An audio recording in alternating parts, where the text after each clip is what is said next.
Ciri-ciri pelaku bullying: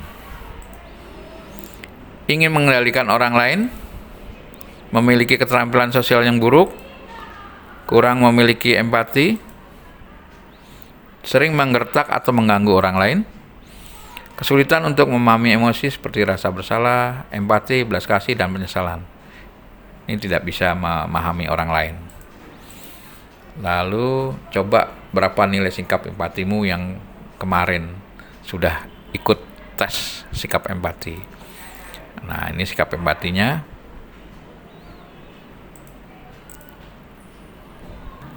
Efek samping bullying biasanya ketakutan, stres, depresi, cemas, susah tidur, susah makan. Jika kalian dibully, percaya diri dan harus bersikap berani. Karena kunci utama untuk melawan pembulian adalah kita harus berani. Kalau tidak, kita semakin dilecehkan dan mereka terus-menerus melakukan hal yang sama. Simpan bukti dan laporkan ke guru atau orang tua. Jangan takut ancaman, karena ancaman merupakan tindakan kriminal. Kalau mereka mengancam, berarti bisa dikenakan tindakan kriminal. Berbaur dengan teman yang membuat kamu menjadi percaya diri, sehingga kamu akan menjadi orang-orang yang berpikir positif. Tetap berpikir positif, tidak ada yang salah pada diri kalian selama kalian tidak merugikan orang lain. Kalian memiliki kekurangan, pasti juga orang lain juga ada kekurangan. Jadi tonjolkanlah yang kelebihan yang kalian miliki. Nah, ketika kalian melihat bullying, jangan diam, bantu, usahakan mendamaikan. Dukung korban bullying agar bisa memulihkan rasa percaya diri. Lalu bicara dengan orang terdekat pelaku bullying agar bisa menghentikan tindakannya. Laporkan ke guru atau orang tua jika diperlukan. Carilah teman yang baik, saling memberi dan menerima masukan, dapat bekerja sama dengan baik, menerima apa adanya, tidak mudah mengeluarkan kata-kata kasar dan kotor. Yang terakhir adalah jujur. Nah, sebagai bentuk latihan untuk membuat video ajakan bagaimana cara mengatasi bullying, hal seperti ini harus dibuat dulu ya. Dibuat dulu.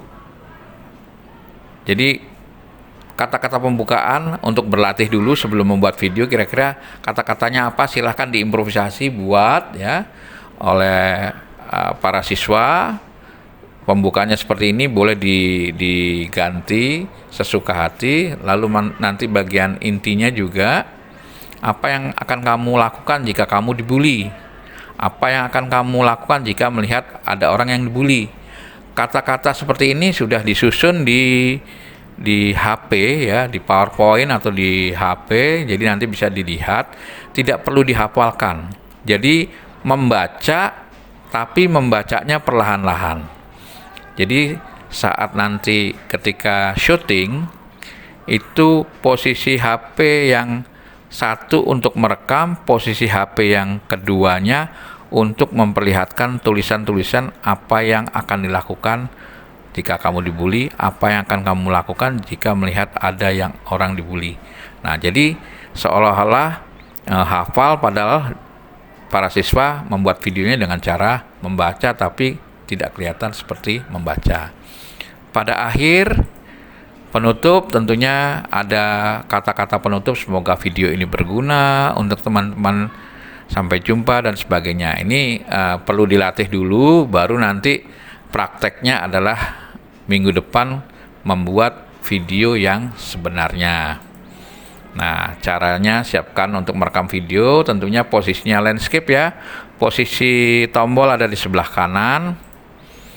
cari pasanganmu untuk membuat video ini atau kelompoknya. Mungkin 1 atau 2 atau 3 orang ya, teman. Jadi satu kelompok ada 2 atau 3 orang. Karena ada yang bagian nge-shoot, ada yang megangin HP untuk memperlihatkan skenario yang harus dibaca. Nah, sebelum membuat video, biasakan buat dulu video latar dulu, sorot video latar untuk pembukaan, baru masuk ke pembukaan ya. Lalu kata-kata pembukaan masuk, baru inti, baru penutup. Lalu siapkan HP 1, HP 2 ya untuk menampilkan kata-kata teks. Lalu diatur jarak 1 meter dari HP 1 ke subjek yang direkam.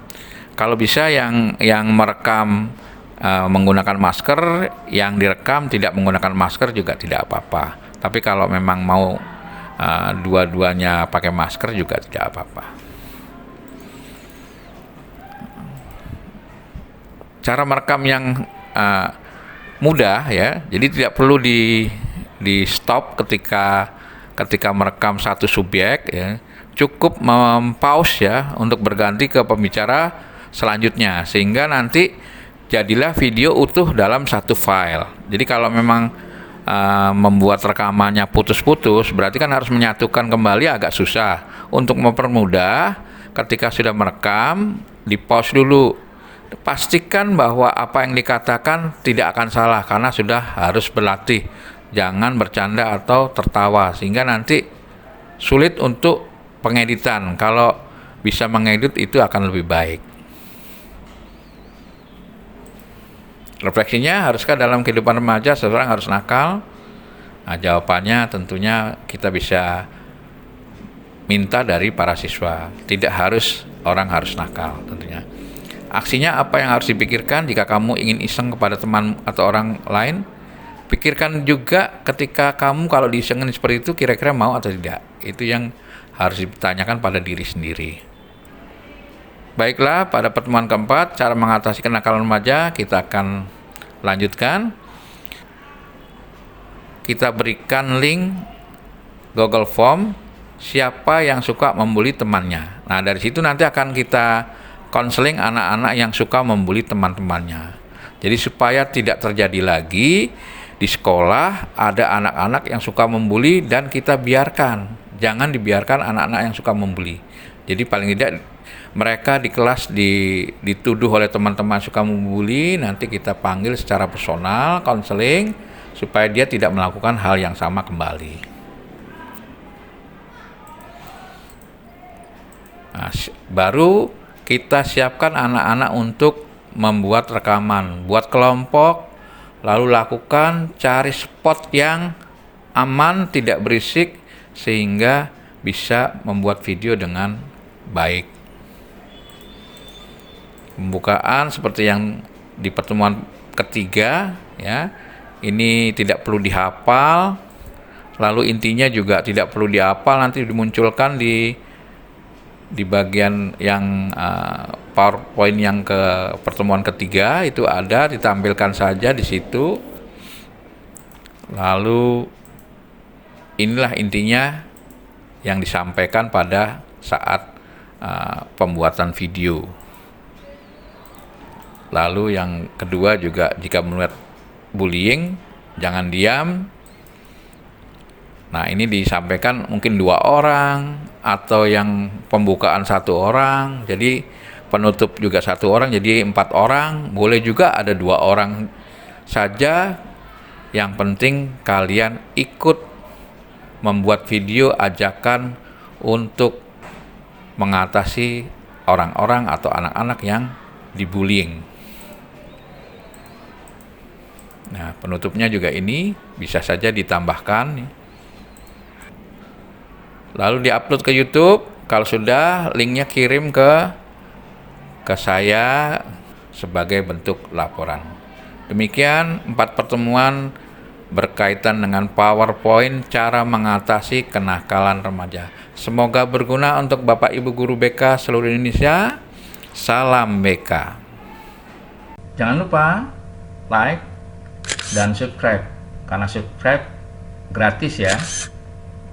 Jangan lupa juga klik lonceng untuk berlangganan. Jangan lupa juga ketik komentarmu ya. Kita tunggu.